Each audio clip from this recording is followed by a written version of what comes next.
Hora de conversar com o Felipe Killing, somando-se aí as informações trazidas pela Mônica, o Killing vai falar sobre as manobras terrestres que foram intensificados, assim como os bombardeios aéreos na faixa de Gaza nas últimas horas. Ao que parece, a invasão, bom, tudo bem que a gente está falando isso faz dias, mas a cada dia que se passa a gente fica mais próximo da inevitável invasão terrestre, né, Killing? Bom dia. Bom dia, Megali, Sheila, Carla e a todos que nos acompanham pela segunda vez consecutiva, né? 2 dias seguidos que Israel realiza uma operação terrestre na faixa de Gaza e 2 dias em que são operações significativas, com soldados, tanques, apoio de helicópteros e também drones, e segundo Israel, destruindo bases do Hamas. Segundo o exército israelense, 250 pontos de operação do Hamas foram destruídos nas últimas 24 horas, e soldados israelenses realizaram essas operações, saíram de território palestino e não sofreram nenhuma consequência, né? Não tem relatos de pessoas feridas e também nenhuma morte. Então, Israel tem encarado essas operações como algo bem sucedido. E aí, claro que fica a grande dúvida, né? Será que isso é uma preparação de terreno para a grande incursão por terra? Fica a dúvida porque Israel sempre fala, olha, estamos preparados para essa próxima incursão, estamos preparados para entrar de vez no enclave palestino, mas isso ainda não aconteceu. Tem acontecido cada vez mais essas operações pontuais. Bom, teve também na última madrugada os Estados Unidos atacando depósitos de armas e munições que ficam na Síria. Segundo o Pentágono, são depósitos usados por grupos apoiados pelo Irã. Isso seria uma resposta aos ataques que o Irã promoveu por meio de grupos que apoia a bases americanas ali no Oriente Médio, sobretudo o grupo Houthis, que fica no Iêmen. Então é um recado dos Estados Unidos falando para o Irã, olha, não vamos aceitar calados esses ataques que têm acontecido às nossas bases no Oriente Médio. Sobre a linha de frente, infelizmente, o número de mortes tem crescido, inclusive de civis, e há uma preocupação muito grande, né, com a crise humanitária. Ontem, inclusive, líderes europeus se reuniram em Bruxelas, na Bélgica, e bateram na tecla. Olha, a gente condena o que o Hamas fez, Israel tem o direito de se defender, mas precisa ter uma pausa nesses bombardeios para que a ajuda humanitária entre na faixa de Gaza. É necessário um corredor humanitário. A verdade é que a Europa tem escolhido muito bem as palavras, porque tem medo de ser arrastada para outra guerra. Já existe uma guerra no quintal aqui entre Rússia e Ucrânia, uma guerra que tem gerado diversos custos militares altíssimos, né, em meio a uma grave crise financeira, além de desgaste político. E a guerra entre Israel e Hamas, que envolve a população palestina, tem um custo político ainda maior para líderes europeus, porque ao contrário do que acontece entre Ucrânia e Rússia, essa guerra entre Israel e Hamas e Palestina tem polarizado muito a população por aqui. Os movimentos nas ruas são mais pró-Palestina do que pró-Israel. Existe uma grande comunidade muçulmana na União Europeia, cerca de 26 milhões de muçulmanos na União Europeia, segundo o último balanço, cerca de 5% da população do bloco. Em contrapartida, você tem pouco mais de 1 milhão de judeus. E essas pessoas têm uma capacidade muito grande de mobilização, de colocar pressão. E há também a guerra convencional, só que a guerra de narrativas. E nessa guerra de narrativas, na visão de muitos, Israel está perdendo, porque existe muito mais mobilização nas ruas pró-Palestina. Existem mais condenações políticas ao que Israel está fazendo agora na faixa de Gaza do que o que o Hamas fez aos israelenses.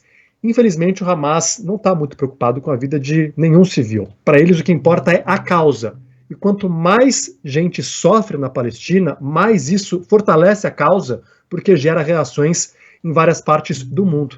Então, na visão de muitos, Israel não está conseguindo contornar essa guerra de narrativas, tem perdido, mas está seguindo nessa linha de querer arrasar com a faixa de Gaza. Inclusive, Joe Biden, quando foi a Tel Aviv, deu um conselho a Benjamin Netanyahu. Não repita o que a gente fez no 11 de setembro. Não seja movido pela raiva, porque quando você é movido pela raiva, você perde a razão. E isso pode ser algo negativo para Israel. Infelizmente, a crise humanitária é muito trágica, mas que é usada em um dos lados para fomentar ainda mais esse ódio. E não dá para a gente não falar aqui do filho do Netanyahu, né? A Sheila lembrou bem aqui fora do ar, o Yair Netanyahu, que é um bom vivan, né? Ele coleciona uma série de confusões, ele já deu calote em hotel em Copacabana, já deixou uma dívida de quase 10 mil reais aqui no Brasil, numa conta que incluía 4 noites e serviços como lavanderia, serviço de quarto, champanhe, bebida alcoólica, o caramba. Enfim, é um bom vivan. E o cara tá em Miami. E pegou mal, né? Ele tá em Miami. E ele cumpriu o serviço militar de 3 anos em Israel. Aí no começo desse ano se mudou para Miami, né, Kilin? Você deve estar acompanhando isso aí.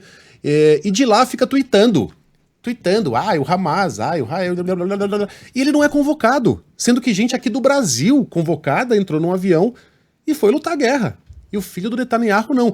Mas por questão de segurança, imagine só, se o filho do Netanyahu é levado refém, ok, tudo bem, não precisa ir pro fronte, mas o cara tem que estar lá. Ele tem que, no mínimo, ser convocado, que fique numa base militar em Israel. Agora o cara vai ficar tomando marguerita em Miami e tweetando muito, xingando muito no Twitter, enquanto os caras estão lá, lançando bomba e levando bala. Certamente o governo de Israel fez esse cálculo dos riscos todos envolvidos. Imagina se acontece alguma coisa com o filho de Netanyahu, o tamanho que esse conflito não ganharia, né? O cara não precisa pegar na metralhadora e entrar em Gaza, mas vai lá para uma base de apoio logístico. Isso. Né? Uma coisa assim, né? No bastidor de uma operação, algo assim, né? Exato, o que não dá é para ficar em Miami Beach lá, flanando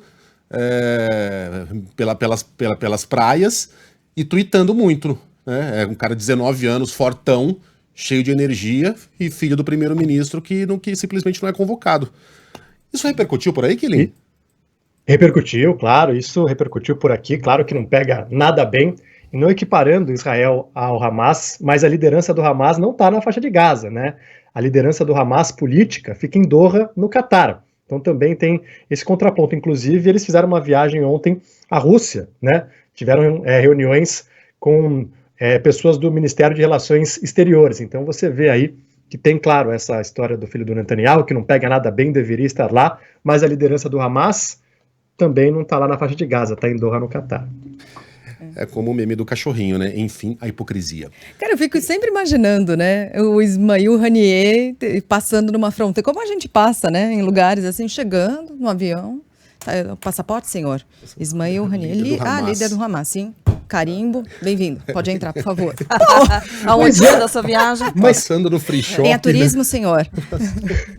Mas aqui, assim, você vê, né, a ótica de outros países. A Rússia, por exemplo, não encara o Hamas como um grupo terrorista. A Turquia também não. Então, pra gente é um absurdo. Como assim que ele consegue fazer essas viagens? Mas para esses países, eles têm relações diplomáticas.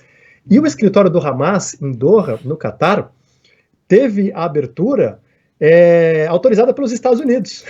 Os Estados Unidos entenderam que seria bom ter um canal, né, de conversa, por mais que considerem o Hamas um grupo terrorista. É uma maluquice mesmo a gente entender tudo que envolve esse conflito complexo. Só 10 segundos, gente, para dizer. Sempre que a gente fala sobre conflito no Oriente Médio, vem alguém e manda mensagem assim: e a guerra na Rússia, na Ucrânia, né? A invasão da Rússia na Ucrânia, vocês acabou? Não, mais, não acabou. A Folha de São Paulo publicou uma matéria com outros conflitos aqui. E só para trazer a atualização, o que acontece agora é um bombardeio, enfim, a batalha mais forte agora está em Donetsk, né? Que é um ponto cercado por separatistas pró-Rússia desde 2014, então ali é que está acontecendo o conflito mais intenso nesse momento, e o Zelensky também está meio preocupado, porque está todo mundo olhando para o Oriente Médio, e ele tá com medo de perder apoio, né, Kilin, ocidental, nesse conflito. Exato, 10 segundos também. A maior crise humanitária hoje não é na Ucrânia e também não é na Palestina, é o Sudão, que está em guerra ainda.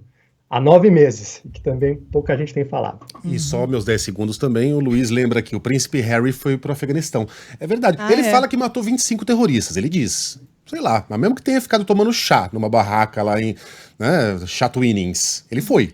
Ele foi. Então é simbólica a coisa Netanyahu também, né? Baby tem que pelo menos colocar o bumbum em alguma coisa ali, né? Uma primeira classe de um avião que seja e ir pra Israel. Vai ficar lá em Miami, qual é, cara? Agora só os meus 10 segundos.